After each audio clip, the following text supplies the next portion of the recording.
That's all good.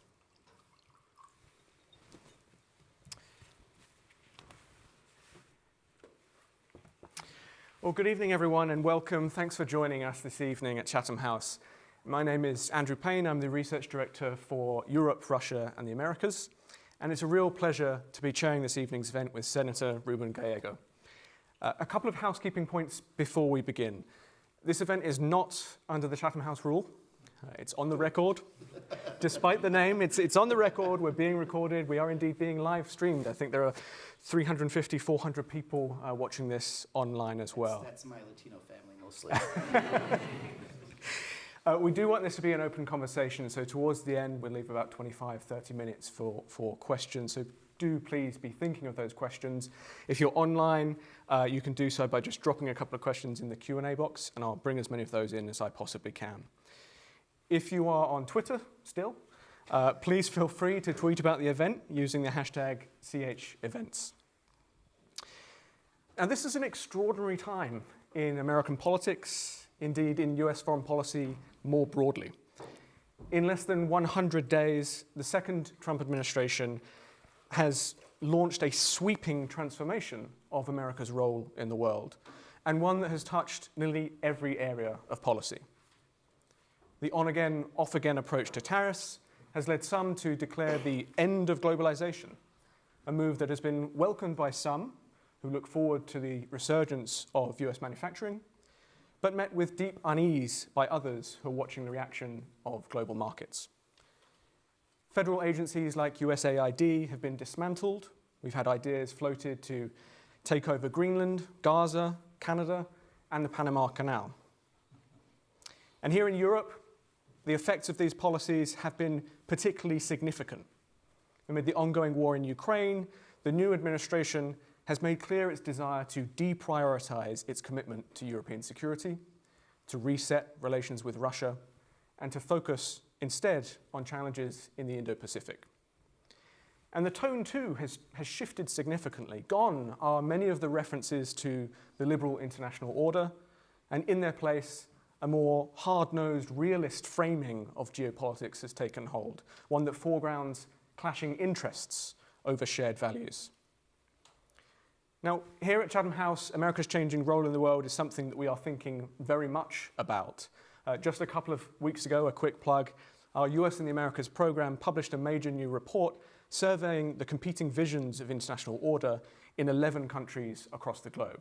So if you haven't had a chance to take a look at that, I strongly encourage you to do so.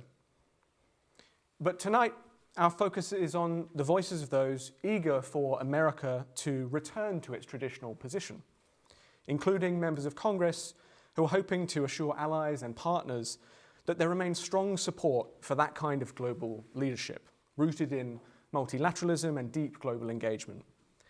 And so it is in that context that I am delighted to introduce our speaker this evening. Senator Ruben Gallego was elected to the US Senate last November to represent Arizona in one of the most closely watched congressional races of the election. A contest, of course, that took place in a swing state and one that President Trump managed to flip back to the Republican column. The senator's personal story, growing up poor, studying at Harvard, joining the Marines, fighting in Iraq, was central to his campaign, and it's been offered as a potential model for Democrats trying to reconnect with some of the demographic groups which have drifted away from the party. Senator Gallego previously served for 10 years in the House of Representatives, where he rose to become the highest-ranking Latino member of the House Armed Services Committee. And it's a pleasure to host him here for this discussion tonight. Senator, welcome, and thank you for being here. Thank you, Andrew. Thank you, everyone, too.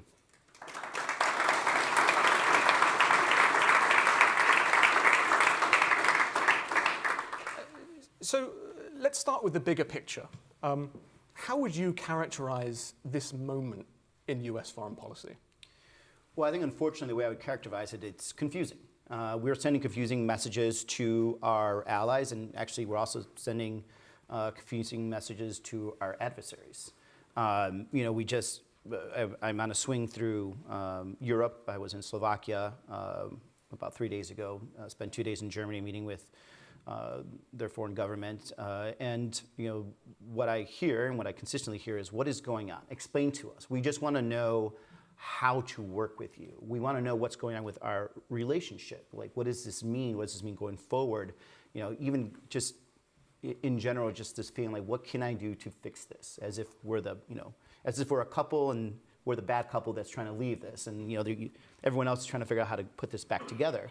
And one of the reasons why you're going to see, I believe, a lot of bipartisan codels kind of coming through Europe in the next couple of months, because a lot of us have a true belief, Democrats and Republicans, that we're going to be here longer than Donald Trump. And our relationship, and our transatlantic relationship, has to be and has to be able to survive these types of leadership changes. And I think you will see a Congress that is more dedicated to our historical ties, and especially the special relationship you have between the UK and the United States. But there is no doubt that this is confusing. And there is no doubt that this administration is causing absolute chaos when it comes to the liberal order that, and some within his administration don't actually understand what that means. I think they actually think it means liberal as in like the conservative liberal parties in the United States. But it is causing everything, a lot of problems. Now, it is a reflection, and here's something that we have to understand, at least in the United States we have to understand. It is a reflection of a lot of consternation and just anger and angst within America of millions of people, tens of millions of people that have felt that they've lost their position in terms of their status in the country when it comes to be able to attain the American dream. We have some of the highest growths in income in the country, but the actual buying power of an American is at the lowest it's ever been too. And some of it has been driven by inflation. We had, I know it's hard, it's crazy to say that in Europe, but we were really, really hurt by inflation. For the first time, a lot of families just couldn't work their way out of into the middle class. A lot of them were very angry that for the first time, generationally speaking, you could work as hard as you want, but you could not buy a home, which is very much an obsession, an American obsession about buying and owning a home. And for a lot of reasons, it does make sense. A lot of generational wealth in the United States is created by home ownership. And the reason you see some of the slides actually when it comes to demographics and punishing the Democratic Party is because a lot of the younger population of this in the United States is what we call of color, Black, Latino, Asian, and they feel like they're missing out on the first rung of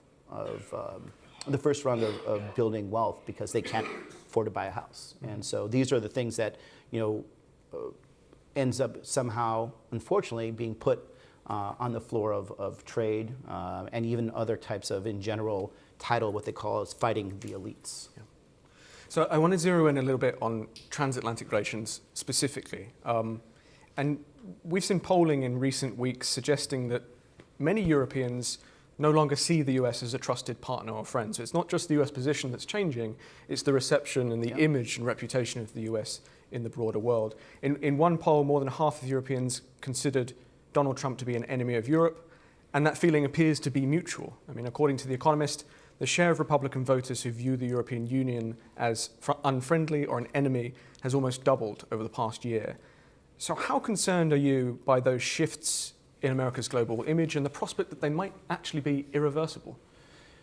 Well, first of all, I hope it's not irreversible. But of course I am deeply worried. And some of this was done intentionally by misinformation, disinformation by Russian assets. This is something they've been working on for years, and it's not something that I'm just theorizing. We know for a fact that Russian intelligence was paying for American podcasters that have huge followings within the conservative movement, hundreds of thousands of dollars through a shadow group to really influence our opinion of American opinion on Russia, but also our involvement in Ukraine. So does it matter? Yes, because it eventually does have policy implications. I have very good friends with a lot of Senate Republicans and Senate House Republicans too. I was very lucky to be on the Armed Services Committee for 10 years. I put close to 10 defense budgets together, so I know them very, very closely and were very, very trusted. And many times they told me that they had to pull their punches on Ukraine because there was so much internal pressure in their district from Republican-based voters that they were afraid to do what they knew was correct, which is backing Ukraine so they could push back on Russian aggression. And so this does become a problem. Now, how does this end up working the other way? We as a country are only going to be strong enough to meet the demand and the competition of China with strong alliances. There's just no way we're going to be able to continue and be competitive against a $1.2 billion economy, going 1.2 billion person nation and economy going to the future unless we have strong allies, both on the national security side, but also when it comes to trade. But if we have actions like Donald Trump, what he is doing in creating these adversarial relationships with the youth of Europe, what does that look like years and years from now when we make it into a tough situation where we're going to come back and ask our European allies to back us versus China, whether it's a kinetic war or whether it's just simple as being able to back us in any type of trade war. One of the things that I think the president just messed up is, I think there's ways for us to have these conversations with friends, with allies, the UK is not just a friend; they're a partner, right? And the way we've treated them is as if we're the bully, and nobody likes a bully, and the president is making the United States look like a bully, and I don't see how that actually ends up being in the long-term national interest of our country, at least. You made the point a moment ago that Congress can be the source of continuity, I guess. Presidents come and go, but Congress is always there, right? But if you think about foreign policy in the United States, of course, a lot of that power is concentrated in the executive branch. And so while I think the concern in many circles will be that these are words that many will want to hear, but this was a similar message that we heard 8 years ago, right? Yep. And then Joe Biden came in, he told us America is back, diplomacy is back. But today it looks increasingly like Biden and not Trump was the historical blip.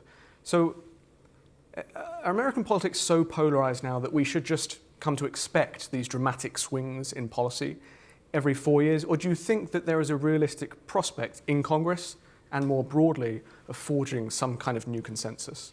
So I'll give you a good example. When we were dealing with Trump's first administration, crazy I have to say that, we kind of saw this threat evolving. I actually authored a couple of important pieces of legislation within the defense budget to restrict what the president could do when it comes to certain national security decisions.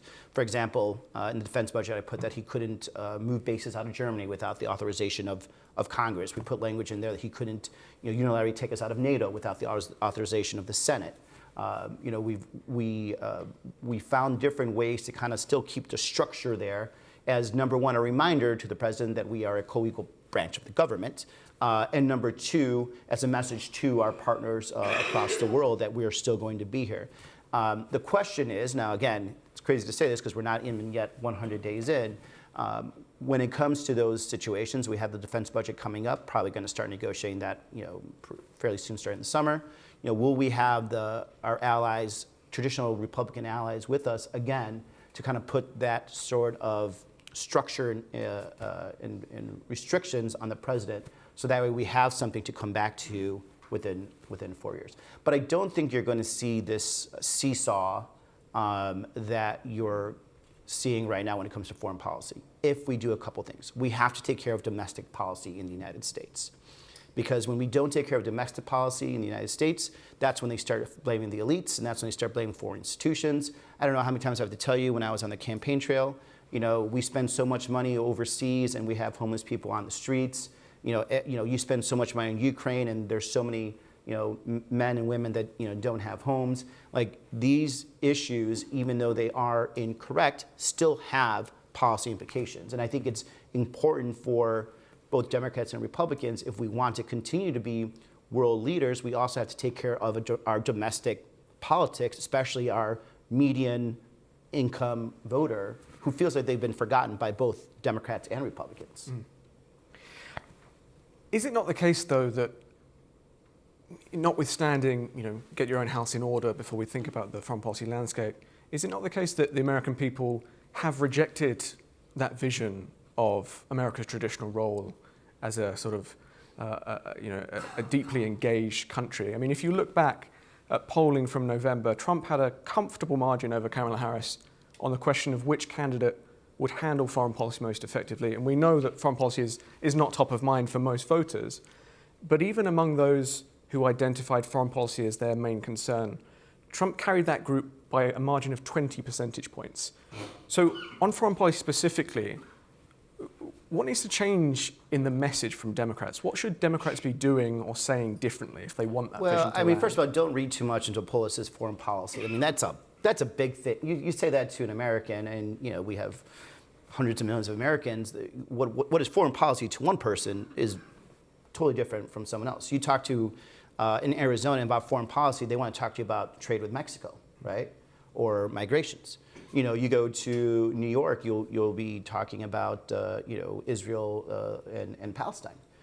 You could go to Florida, they'll be talking to you about Cuba, right? So that is not a really good barometer of where the United States public is when it comes to foreign policy. Largely speaking, the American public will trust their leadership, Democrats and Republicans, when it comes to foreign policy until they see a problem. A good example, not a good example, a bad example, but it happened. President Biden was very well trusted by the American public when it came to foreign policy. The debacle pulling out of Afghanistan, in how we pulled out of Afghanistan, I always believe we should have gotten out of Afghanistan as fast as we could have, but not in the way that we did. That basically triggered a lot of doubt within the American public about the president's and the Democrats' position or strengths when it comes to foreign policy. I think the most important thing we can do when it comes to getting the trust of Americans when it comes to foreign policy is we have to be very clear, very transparent, and we have to be less wishy-washy. One of the things that I did not appreciate from a lot of my colleagues on the Democratic side is that we weren't very clear about Ukraine for quite a while.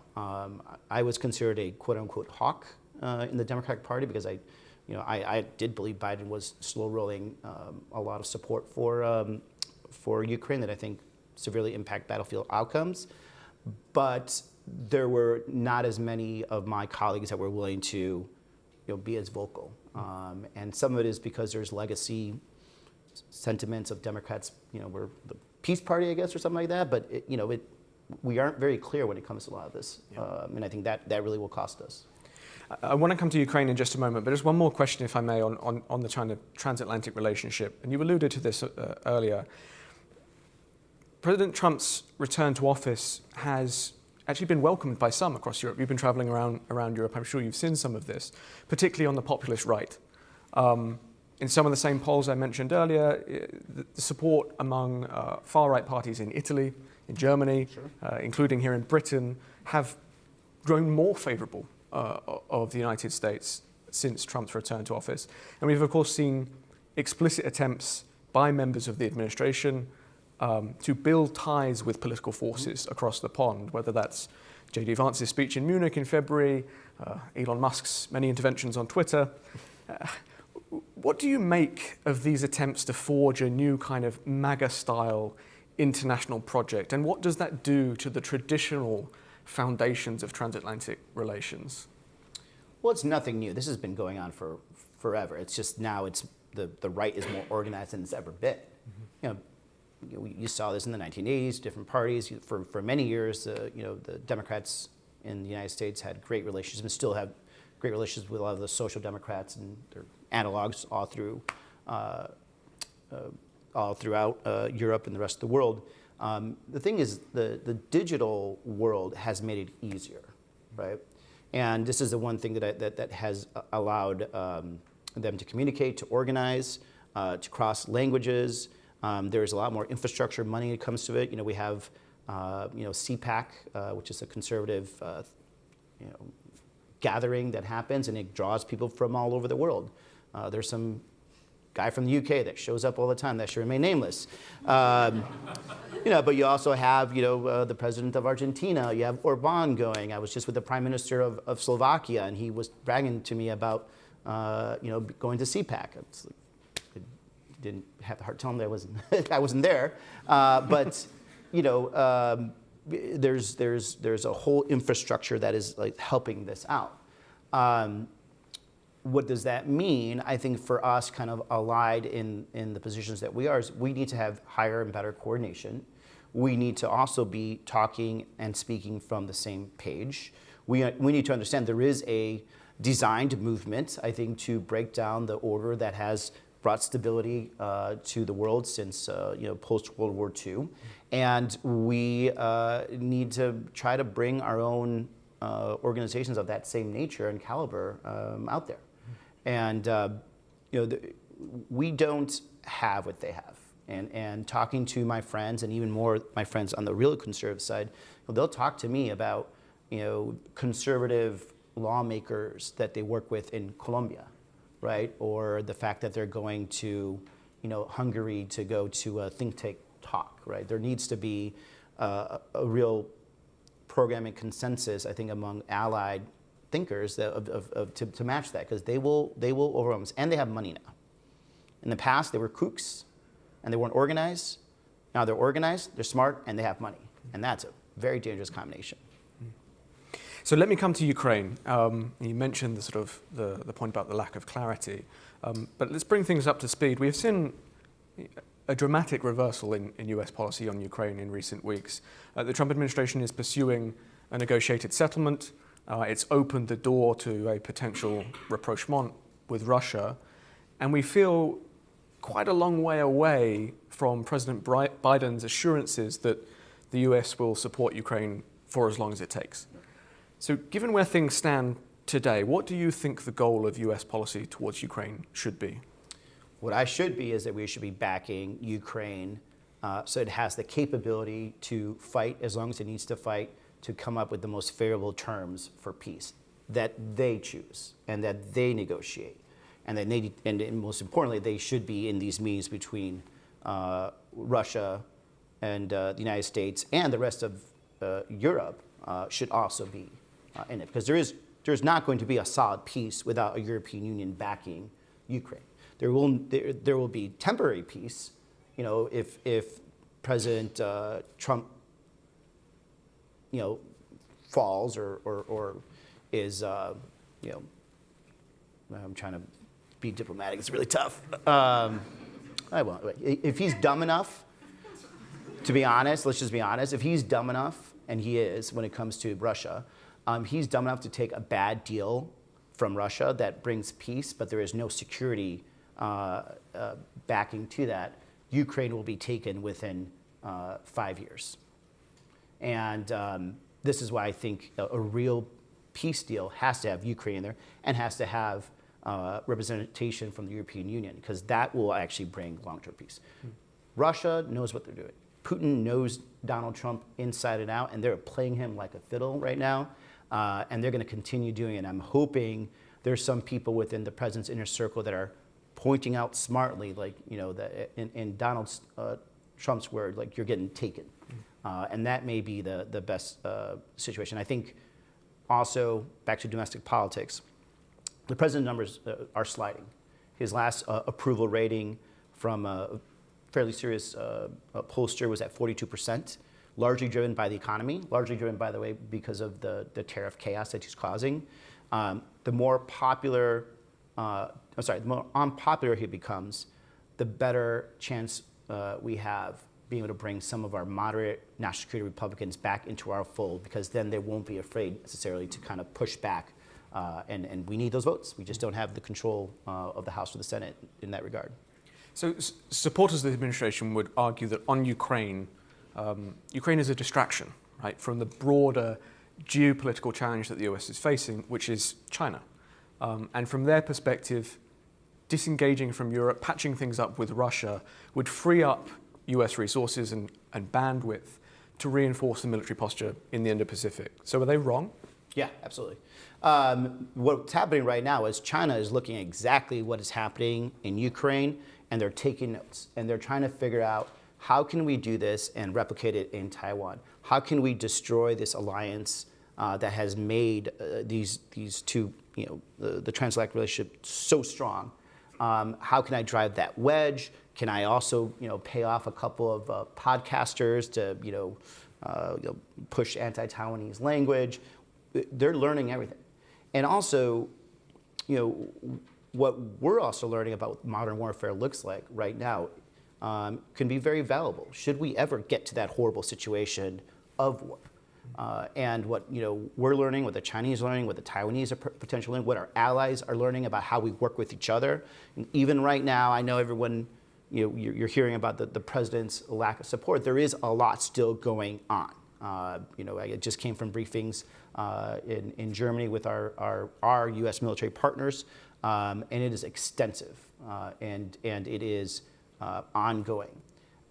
And it could really be a huge, huge additive to us. But what's happening right now, not just with Ukraine, by the way, but also with tariffs, is just showing a playbook to the Chinese government about how to disrupt our alliances, how to tear us apart, and how to make us weaker should we ever find ourselves in an engagement. And it does have true effects. The Prime Minister of Singapore, someone who has been a strong U.S. ally, someone who a country that has modeled their whole defense apparatus to trying to, their viewpoint is they want to be the apple that the anaconda or the snake dies on trying to eat when they fight China, should it ever get up to it, are now openly questioning whether they should start aligning themselves back to Chinese, back to China, for a nation state, by the way, that is, I think, 70% of Chinese ethnicity to begin with. So, this is all unfortunately working together in favor of China. So the positions that some respected people like Colby, Eldridge Colby's a really smart guy. I think he is just jumping way too far. Now, if we really want to be able to be ready for China, the best thing we could do is weaken Russia to the point that they're no longer a serious threat on the eastern front of Europe, and we build up NATO and the European Union in general, so that we can have a more focused attention on Southeast Asia, or Asia, I should say, and that's not going to happen if Russia is always going to just be 5 to 10 years away from cycling up and going back across the line. Is there a role for Congress to play? I mean, you mentioned its role in sort of public... No, just here. Of course, what else would I run for office? But specifically, because I know that you were a co-sponsor of a bill a couple of weeks ago on the possibility of applying more sanctions on Russia if it drags its feet on negotiation. Do you get the sense that there is an appetite to move forward with that kind of action? I do have a sense. What's happening right now is Republican senators are trying to figure out where is the safe ground for them to be able to engage in Ukraine with in a positive way that helps Ukraine or helps security in general, without getting basically smeared for being, quote unquote, pro-Ukraine or woke war. I don't even know what they're using anymore. But so they're trying to figure out. So I think you're going to see some calibrations happening when it comes to policy. And yes, there's going to be other approaches. There's going to be defense budgets that come up. There's potentially going to be other types of situations where there must pass legislation. We could try to put things in there. The actions of what Putin does himself. For example, the massacre that just happened on Palm Sunday.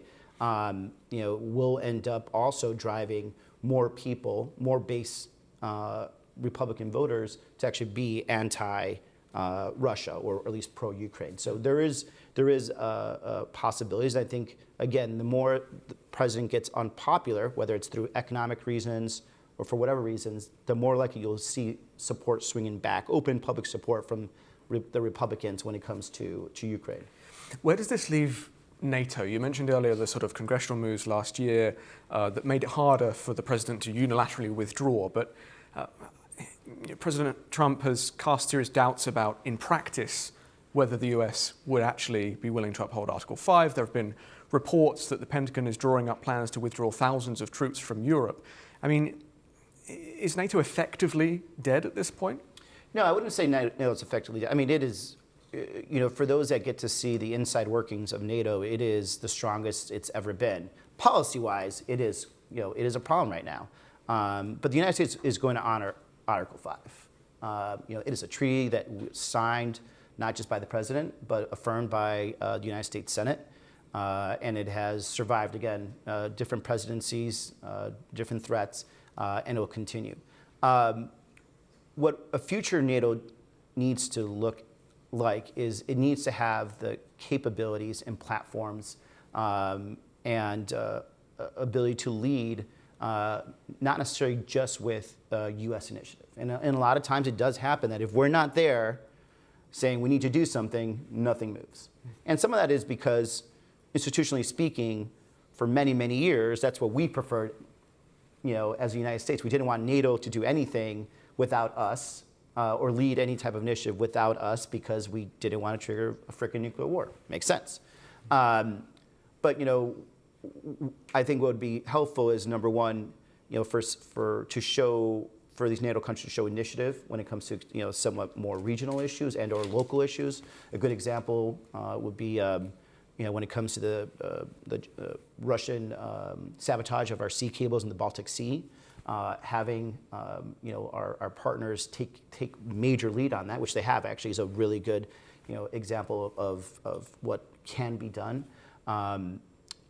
Seeing our defense budgets rise above 2% and quickly is extremely important to us. It shows that there is a want to be a partner and not a, quote, freeloader, which is not a term I use, but it's out there, to be clear. Those are the kind of things that I think would make a big, big difference. And look, there are some great bright spots, and we notice it, how Poland has really been moving. The Baltics have been extremely strong. I was the chairman of the Baltic Caucus and created the Baltic Security Initiative 7 years ago, where we, I think over a span of 4 years, we gave $1.1 billion, and they've been using that money correctly to create a true approach that deterrence by denial. And that's the kind of stuff that really builds real confidence for us, and I think strengthens support for NATO among elected officials and the public. So you would support a move towards greater strategic autonomy, even a Europeanization to some degree of NATO? To some degree, absolutely. Look, we have shared values. We shouldn't be afraid of I'm not saying we have a separation or anything like that, let's be clear. But we have shared values as a continent. We have shared trust. Why would we be afraid of Europe being stronger and being able to lead? We're still going to be there. I'm not saying we're running away, but there shouldn't be no fear among the American military establishment that Europe is becoming more sustainable. And it doesn't necessarily mean that we have to have different platforms or anything of that nature. We should be cooperating, collaborating as much as possible. What we build in the United States should also be partly built in Europe, and vice versa. It makes us all stronger. It helps us do adaptable kits that are very important for certain regions. We become stronger in general. We're seeing a lot of this, by the way, already in Ukraine with some of the work that the Ukraine Defense Ministry is doing with a lot of Ukraine collaboration. It's a really great model that we just need to continue. I think we could continue and really make our respective militaries much stronger. And of course, the relationships that work that way too. So before I open to the audience for questions, just one question on tariffs, and you did mention this earlier, but I'm curious again on the congressional role here. And this seems to be an area where Congress has given up a degree of its authority over time. Sure. There was a world previously where congressional authority, power of the purse, was very strong on tariff policy. Yeah. Do you see any moves to reassert that control or even challenge the president's use of emergency? I think it's going to come back. Look, we gave authority away for a couple of reasons. Number one, unsurprisingly, Congress can be not so nimble, and sometimes you need to have tariff policy that's more nimble. About 100 years ago, tariffs were the way we funded our government, and so it was important that we actually had control over the power of the purse, because that basically is how we got all of the funds that we needed for our general budget. We moved away from that, even though it's in the Constitution, but I think we are asserting that. You've already started seeing Republicans talking about bringing back and wrestling back that control. It's especially affecting a lot of, I would say, quote unquote, red states that are dependent on trade. Arizona is one of those swing states that, if tariff policy, if there's a very strong and not properly applied, though I don't believe there should be any tariff between the United States and Mexico, could really put us into a deep recession.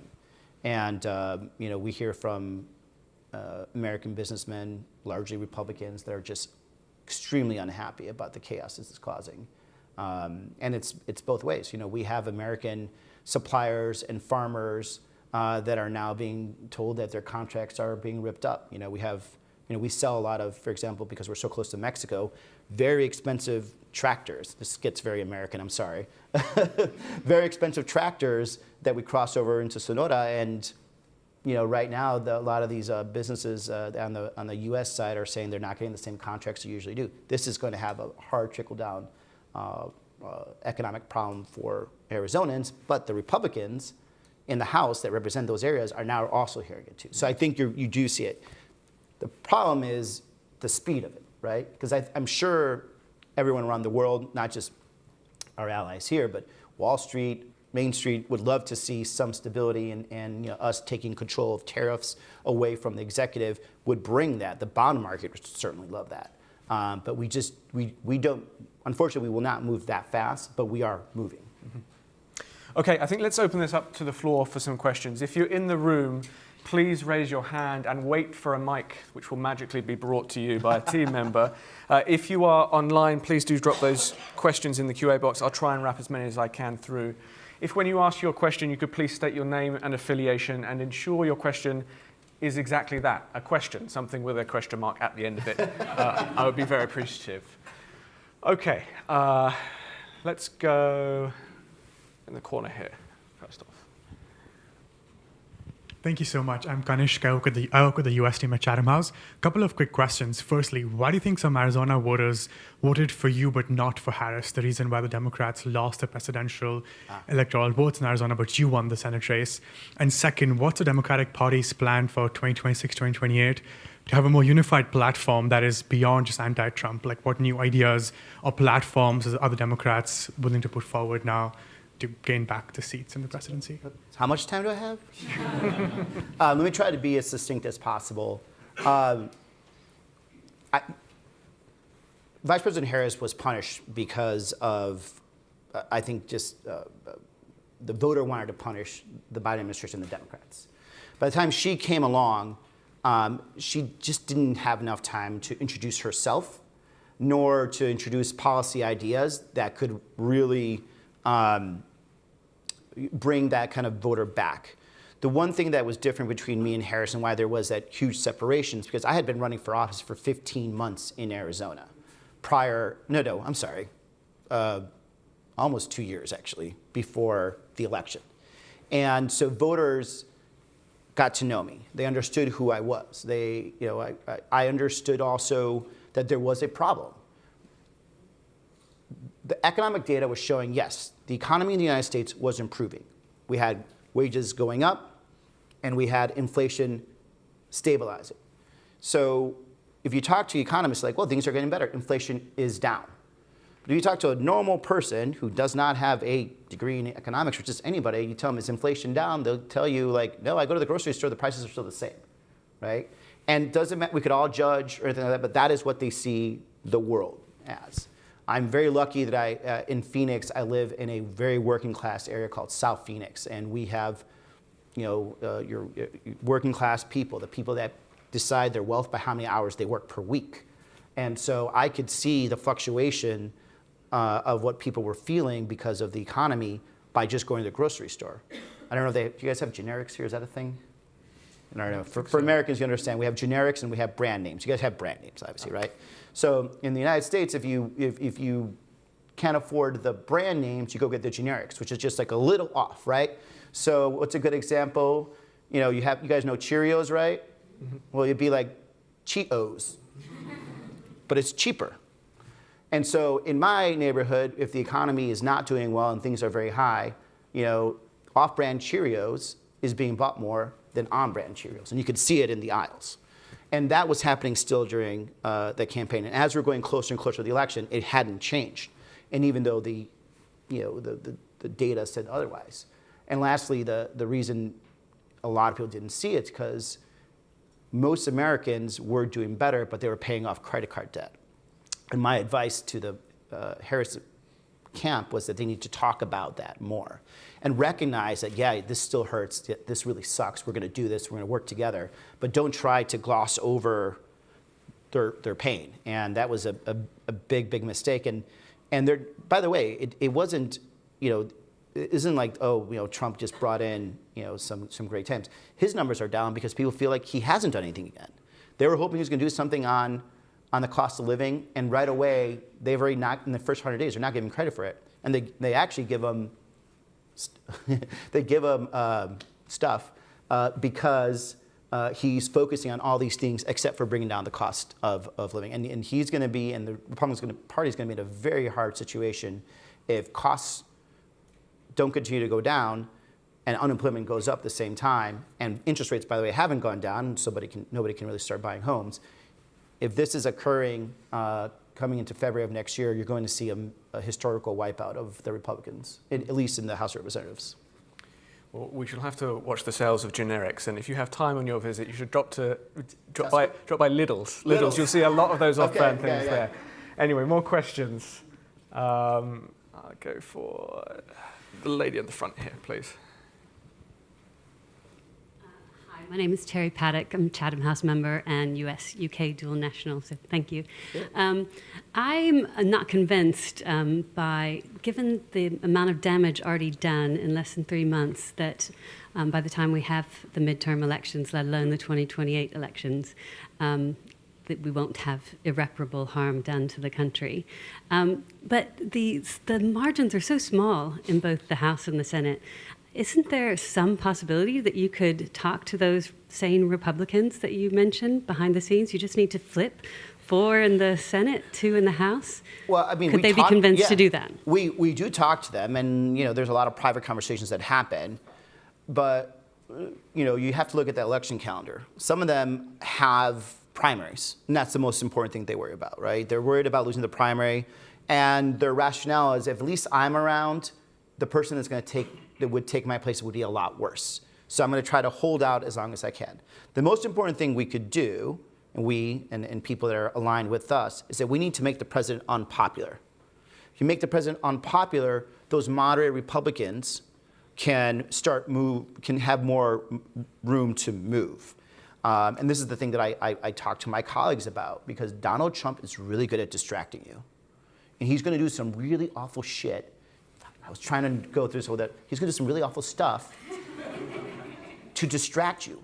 Because if he knows he's doing poorly, he's going to distract you. The economy and the stock market has been going up and down. People are really worried.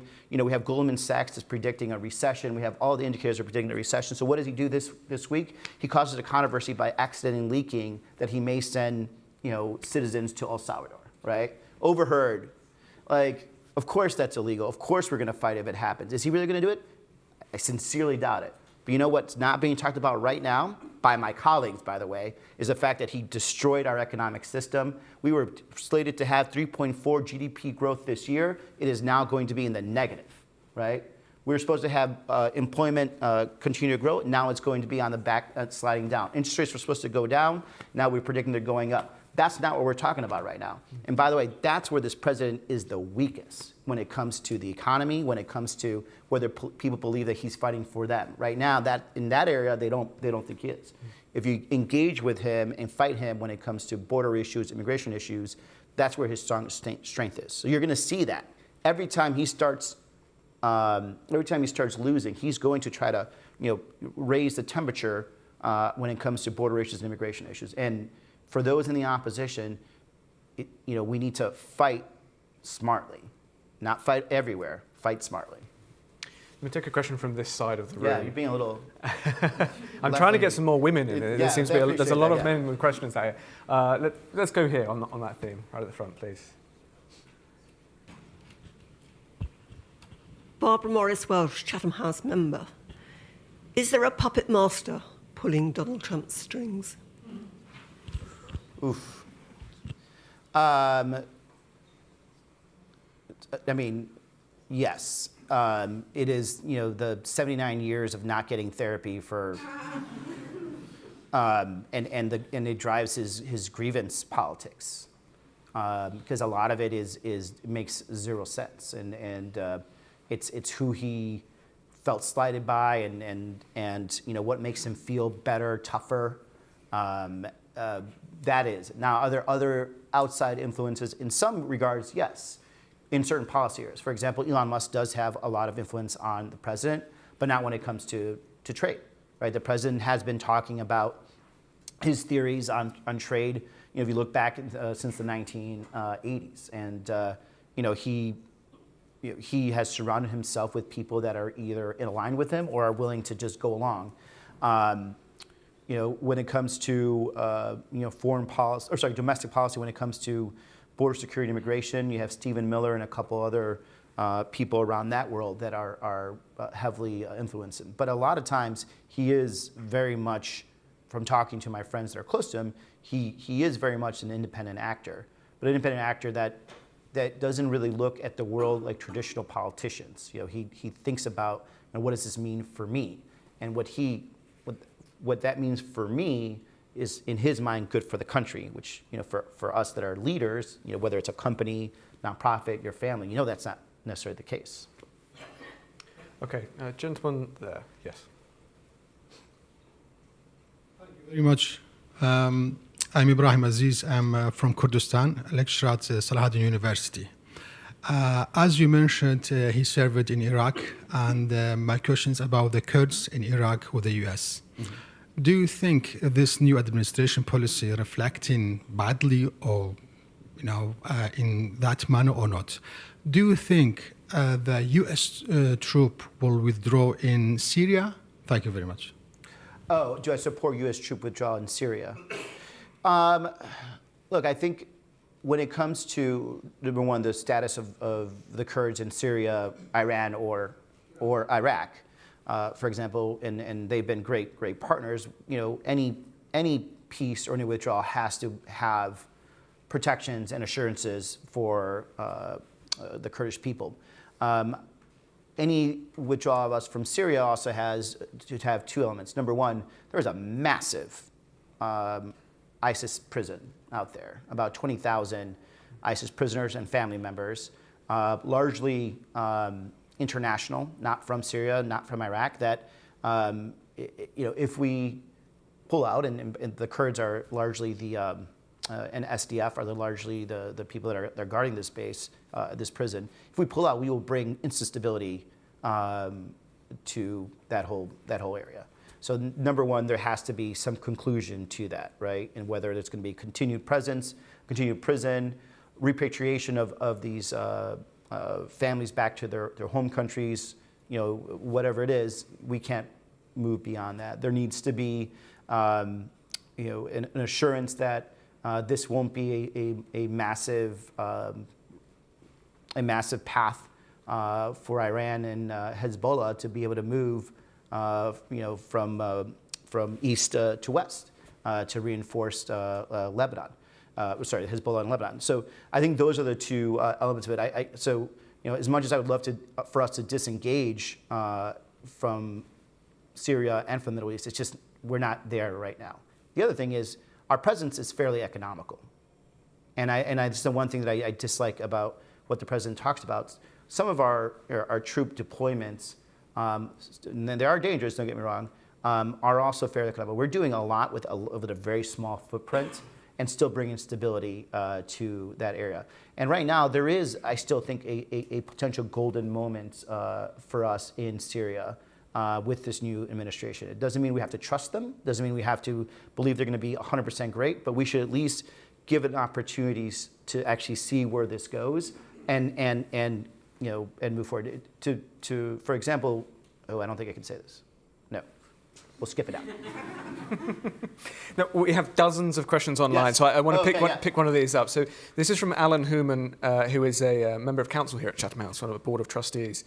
It's also one of the questions which has been upvoted the most. Do you feel the constitutional guardrails are sufficiently robust to stop a slide into authoritarianism? Serious commentators argue that the process is well advanced. Do I think, no. I think what's going to end up stopping the guardrail is the American public, elections, and everyone's like, oh, elections aren't going to happen. They're going to happen, right? I give a lot of credit. I give more credit, I think, to the American public than a lot of politicians, which I think is a big problem. They understand true threats. Are they paying attention all the time? Are they seeing like these little calibrations that are moving slowly to autocracy? No.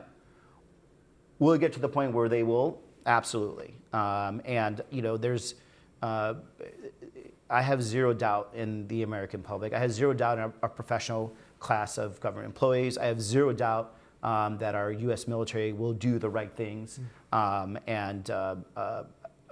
But what we had put in the Constitution was a lot of guardrails that we thought would be instituted by loyal Americans that would put the American Constitution above partisan politics. That's just not the case, and we had to be realistic about that. We thought there'd be checks and balances. We have a ineffectual Supreme Court who's trying to make sure they keep the credibility of the Supreme Court alive for the next 4 years without engaging directly in a conflict with the president. And so they're playing a game that it's not, in my opinion, playing out well. But it's going to be the American public that at the end is the actual guardrail for this. Great. We have time for just a few more. Gosh. Let's get this lady here in the front row. Thank you. My name is Valerie Mathis. I'm a Chatham House member and a dual national as well. Thank you for coming. It's wonderful having you in the room. I have these notes and I want to make sure that I have it correct here. I was thinking, a lot of us thinking, that the Republicans have already sold their souls, the politicians, to the president. But I was wondering what's happening with the Democrats, politicians. Why don't we hear more from them? And you mentioned that he's moving so fast, the president. It's like a moving target that nobody can get to, and it takes time for things to happen in Congress. Is that the main reason he's getting away with so much? And he sees the more he moves, the harder it is for you to contract. No, I mean, it's why we're doing this. We don't have power. It's like where we have the opportunity to use rules of the Senate to stop them, we do. But this is why you're seeing Democrats, for example, going out and having massive town halls. Why we're doing massive town halls, right? So we're organizing massive town halls in Republican swing districts, so that way we can basically build support for, number one, our opposition to the president, and number two, to really put these 18 House Republicans in a bind. These are 18 House Republicans that are in districts that either voted for Harris or Trump by the smallest of margins. So the best thing we could do is make sure that whatever policy the president is pushing, that the local voter population knows it and knows that congressman's either supporting it or not answering. So we're starting with demanding town halls. We're having, you've seen some of the ones that Bernie and AOC have been having all over the country, which they get a lot of attention. Almost every Democrat is doing that. I don't get 18,000. I don't get invited to Coachella either, so it's cool. But we're doing it at an effective area. Like I've been having town halls in the reddest rural parts of Arizona, and we'll be going actually to rural and suburban Pennsylvania in a couple weeks to talk about the president's plan to cut these essential services to give Elon Musk and his friends tax cuts. Right? We're talking about I had a VA town hall, veterans town hall about the Veterans Administration in one of the reddest cities in Arizona. It's a military town. We had 200 veterans showing up there. They were mad that this administration is cutting 15% of the veteran hospital's workforce and potentially cutting veteran benefits from that. So there's a lot going on. I think what people want, because this is so emotional and so stressful, they want a knockout punch. It's not going to happen. It's just not going to happen. We have to fight. This is a 12-round boxing match. I used to do some boxing back in my younger days. If you wear yourself out in the first 3, there is no other 9. So we have to take this, be strategic, figure out how to win, and once you're there, then it's much easier to control and contain this president. We have we've got 5 minutes left. How do you feel about taking a group of 3 to Sure. round us out? All right. I will try and keep Fast track. round, what do you call it? Fast rapid fire, rapid fire. So let's go right at the back in this row. Second row from the back. Glasses or second row from back? Oh, thank you. Oh, okay, got it. There you go. Sorry. My name is Kayode Adini from the London School of Economics and Political Science. I just want to ask that what are your views concerning the president going now to, make some unpleasant things about, Harvard University, Columbia University, and because it's concerning actually. I just want to hear your views concerning that. Thank you. So hold that question. We've got a higher education question. We'll go Higher for ed, got the it. gentleman here, and then the lady over here. Yeah, hi. My name is Zaid Harun. My question is regarding the Palestine-Gaza issue, and you mentioned quite a few times about the national security. But how much do you think is that going to be having implications on your national security, especially with the freedom of speech being curtailed in the U.S. and universities and so forth? There's so many. But how much do you think is this going to be impacting the national security going forward? Because you spoke at length about Ukraine, but not really about this issue. Okay. So universities, higher education, Palestine. Israel-Palestine on last year. Hi, Senator. Thanks for the talk. My name is Annabelle. I'm a Chatham House member and a graduate of LSE's European Institute. My question is about domestic policy in the U.S. that affects Americans like me and the more than 150,000 of us abroad in the UK, which is the SAVE Act. The SAVE Act is one of the biggest acts of disenfranchisement that could really affect Americans' ability to register the vote, not only when they're in the U.S., but also outside, that requires them to live, if they live abroad, return every year. You voted against it as a House representative. Are you leaning towards voting against it that way as a senator now? Ooh, you want to make news, don't you? Not necessarily, but truly, if you are leaning in which way or against it, could you share your thinking? Yeah. Thank you. Oh yeah, I don't have a mic. Let's start with Harvard Columbia, I think the question was. Look, I think the president is number one, wading into very dangerous territory, and dangerous territory because, look, we are a strong country because of our college institutions, because they are institutions of higher learning, and that includes allowing speech and thought that maybe you don't agree with all the time. I do think that the universities should police themselves better, not necessarily on the speech side, but on the safety of these students, because it became a very, very contentious and volatile situation for some of our Jewish students and some of our institutions. But this heavy-handed approach, which right now is focused on free speech and issues of Palestine, is going to evolve even further, and we could kind of get a little in subject matter, because they're going to use this as kind of the first approach to control these universities, because it's a popular issue across the country. There was, the majority of Americans were very unhappy seeing some, Jewish students having to cower, and also just a lot of the things that happen on campuses. But then it's going to move on to other things, about if a campus is too woke, if a campus is, maybe accepting too many people of color, so therefore it's going back and creating a backdoor DEI program. All these things that are just going to continue. So I think, number one, I certainly believe he shouldn't do this. I think it was a mistake for Columbia University to give in and not fight. I think you're going to see bad repercussions in the future. You're going to see a lot less people applying to Columbia. I imagine their donor base might dry up a little. I think what you're seeing with Harvard, this is why they're better than Columbia. Sorry, I had to always get, if you're a Harvard guy, you got to dig in somewhere, right?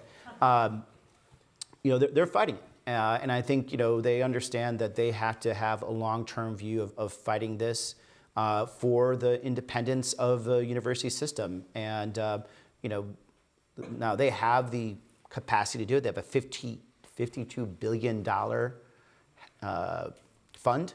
And this is when it's important to do it. But I think they may end up kind of saving the whole college liberal arts system. But I do think that the best thing to do, fight them, but at the same time, actually start looking internally, like, what are the things you can do to better yourself? And again, this doesn't go into areas of censorship, but what are the areas that you could do better? So that way you don't have, popular support for someone coming in from outside, like the president, to come in with a heavy hand. Where does Palestine, Gaza work in this whole, when it comes to national security?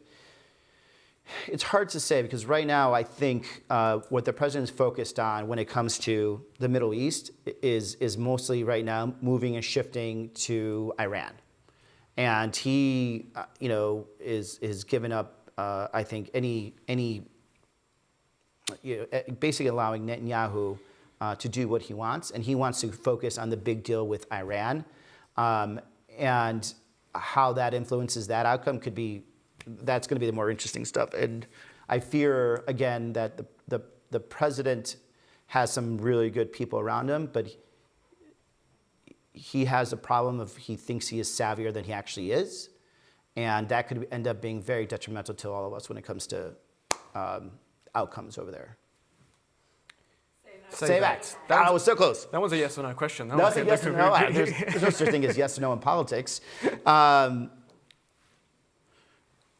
So now for the Politico, I'm sure you're watching this. What I've seen recently is that, look, and I've been fairly bipartisan in my approach with Republicans in certain areas, especially when it comes to a real understanding of border security and having, I think, a more realistic approach to immigration. Our asylum laws, for example, need to be fixed quickly because they were abused for the last couple of years. But what I've seen so far from this administration is that if you give them power, they will not use it judicious. English is my second language, by the way, so sometimes you'd see it come out judiciously. And the SAVE Act is one of those good examples. You talk about Americans serving abroad that have to come back every year and re-register in person. There are women. For example, if you don't take your husband's name, or if you don't change your registration, you're going to have to go and show up with your marriage certificate and your passport and your birth certificate, so it's all aligned. And you'll hear some people say like, "Well, what's the big deal?" Like, it's a pain in the ass. That's why it's a big deal.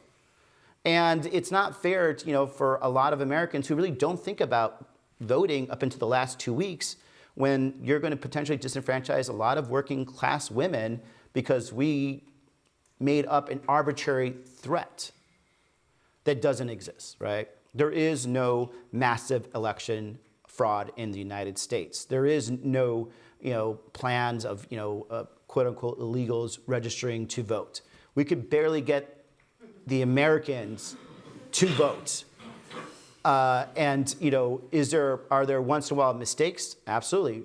A lot of times there is election fraud that's done by American citizens because they want to vote twice for somebody. A lot of times it's actually Republicans too. So prosecute them, right? But by passing things like the SAVE Act, you're more likely to disenfranchise thousands, tens of thousands of Americans, and likely not going to stop the one or two, people that are going to vote fraudulently, because if those people have a real intent to do it, they'll figure out a way. But there is no proof of this. There has never been any proof of this, of any illegal voter fraud. My opponent is always coming up with new reasons why she lost. I think this week she came up with another one. As a matter of fact, in Arizona, I'll give you guys a preview of how Republicans, especially Republicans that lose like she does, flip things. In Arizona last year, our county recorders, Republicans and Democrats, discovered there was close to, I think it was 90,000 voters that had been registered for quite a while that we had just grandfathered into being currently registered. But by law, we needed to figure out what to do with them. So there was a compromise between the Democrats and Republicans. They had been voting for quite a while. These people were largely middle-aged Republican, white male Republican, and independents that were voting and had a very consistent voting pattern in history, that instead of trying to disenfranchise them, we were going to let them vote again as they have in the future. Now, finally a ruling came down. They're going to have to go now, and they're going to have to go and ask these men, largely men, to prove and recertify themselves as voters, right? That's fine. I have no problem with that. I didn't have a problem with them, voting before. My opponent's ex-opponent claims that she would have won if not for that population. That population voted for her tremendously.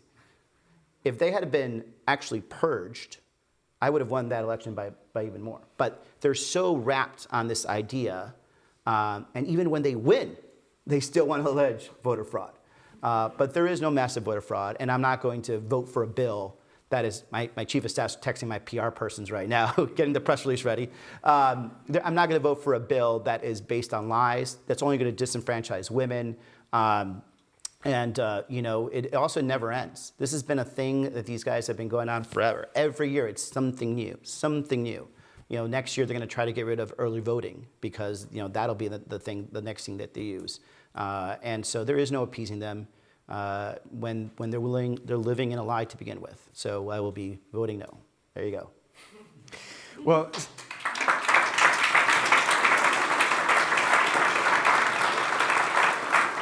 Senator, as you can see from the level of interest in the room, and I assure you there are hundreds more online here, I'm going to disappoint many of you that we are unfortunately out of time, but you could see that we could have continued for another hour, another 2 hours. But I know you've got a hard commitment to get to, so we're going to have to close things here. But thank you, Senator, very much indeed for sharing your perspective. Yeah. And thank you very much indeed.